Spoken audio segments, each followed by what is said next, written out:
In this video, we are replacing the front brake pads and discs on a Kia Ceed. Before replacing the brake pads and discs, you should always inspect the brake fluid level and condition and replace as necessary. With the vehicle raised, remove the wheels and inspect the rims and the tires for any abnormal wear and damage, including all fixings. Inspect all surrounding parts and components for wear and damage. These include steering and suspension parts, brake hoses and pipes. Worn suspension parts can cause vibration when braking, and defective shock absorbers can extend braking distances. Unbolt the brake caliper, lifting up the caliper, and remove the worn brake pads. On some vehicles, a pad wear indicator will also require disconnecting. Unbolt and remove the complete brake caliper and carrier. Then secure the caliper with a suitable retaining hook, ensuring that there is no excess strain on the brake hose. Remove the brake disc retaining screws and the brake disc without using excessive force, such as striking them with a hammer, as this could distort the wheel hub or damage the wheel bearing, as well as causing issues with the ABS system.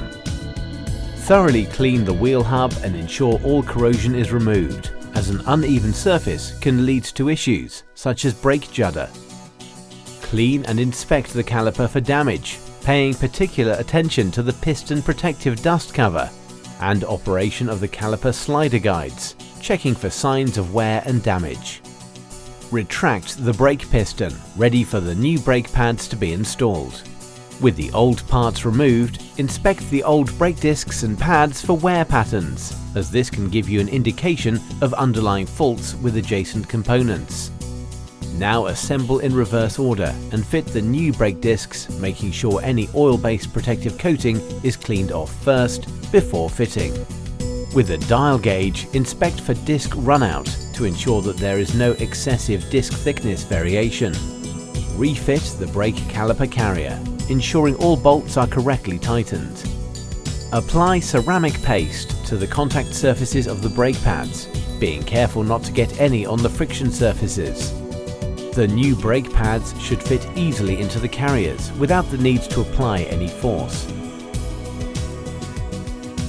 Refit the brake caliper, ensuring that all fixings are tightened to the correct torque. Refit the wheels. Then lower the vehicle before tightening the bolts to the correct torque, as outlined by the vehicle manufacturer. Depress the brake pedal several times until normal pedal pressure is felt. Check the brake fluid level and top up as necessary. Finally, take the vehicle for a test drive to ensure correct operation of the braking system. This video is for general information purposes only. Please consult the manufacturer's handbook before carrying out any repairs to your vehicle. Blueprint will not be held liable in the event of any direct, incidental, special, or consequential damages suffered in the course of using the information in this video.